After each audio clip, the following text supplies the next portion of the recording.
उन पर तरस आता है बीजेपी के लोगों को। राजपूत प्रत्याशी लड़ रहे हैं दिल्ली से नरेंद्र तोमर, इसको लेकर आप क्या कहेंगे? मैं उसी पे आ रहा हूं। आप एक चीज अनुमान लगाइए, 45-50 वर्षों में सोचिए कि विधानसभा में कितने निठल्ले और कितने नाकारा कार्यकर्ता होंगे बीजेपी के एक परिवार के बराबर का एक प्रत्याशी तैयार नहीं कर पाए। पार्टी की कितनी बड़ी मजबूरी है कि एक ही परिवार के वहां नतमस्तक हो रही है। आप ये सोचिए, इनसे पहले इनके ससुर साहब यहाँ के विधायक रह चुके, कहते हैं कि धूप निकलेगी तो माहौल बंजर होगा और लुटेगी आबरू तो सोचिए क्या मंजर होगा। इनके ससुर साहब के कार्यकाल में ये वही शहर है जहां शाम को 6 बजते ही गुंडागर्दी का नंगा नाच होता था। आप सोचिए उस वक्त का मंजर। कोई व्यापारी यहाँ आजादी पूर्वक कोई व्यापार नहीं करता था, यहाँ महिलाएं सुरक्षित नहीं थी। वो हालात इस शहर ने देखे। आज 4.5-5 वर्षों में एक कोई व्यक्ति बता दे कि कोई माइका लाल यहाँ गुंडागर्दी करके बता दे, मैं आपका गुलाम हो जाऊंगा। एक कोई कह दे कि बैजनाथ कुशवाहा के समाज से आया हुआ व्यक्ति यहाँ गुंडागर्दी करके गया है। ये सबसे बड़ी उपलब्धि है, जहां पूरा शहर आजादी पूर्वक व्यापार कर रहा है, भाईचारा है।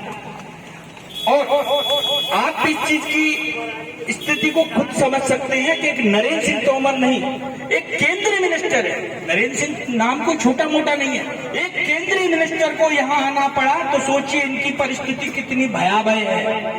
आज पूरे प्रदेश में आए दिन पटवारी घोटाला।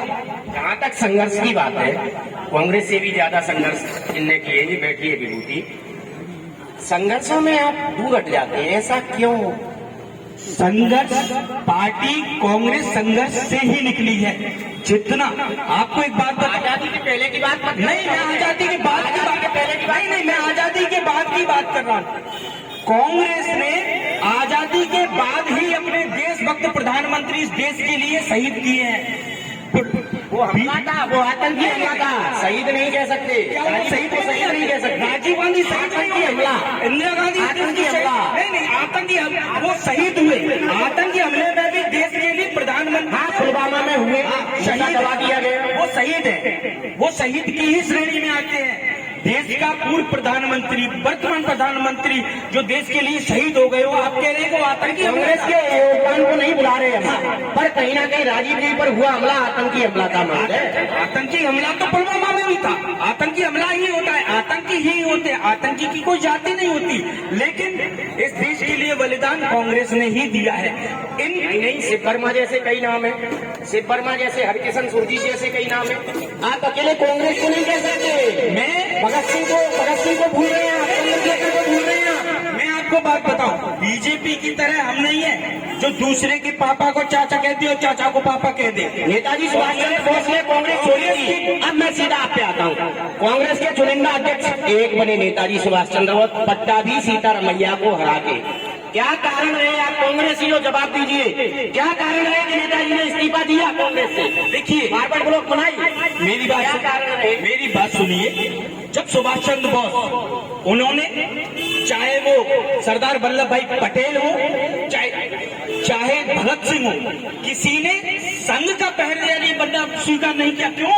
क्योंकि उन्हें पता था इस्तीफा देने का क्या कारण नहीं। देखो, ये पार्टियों के, देखिए ये पार्टियों के अंदरूनी मामले। गांधी जी ने कहा था, नहीं, पट्टाभी सीतारमैया की हार मेरी हार है, गांधी ने स्वयं कहा था। देखिए, आप अगर इस मुद्दे से बरगलाना चाहते हैं, इससे जनता को भटकाना चाहते हैं, ये हमारी पार्टी के निर्णय।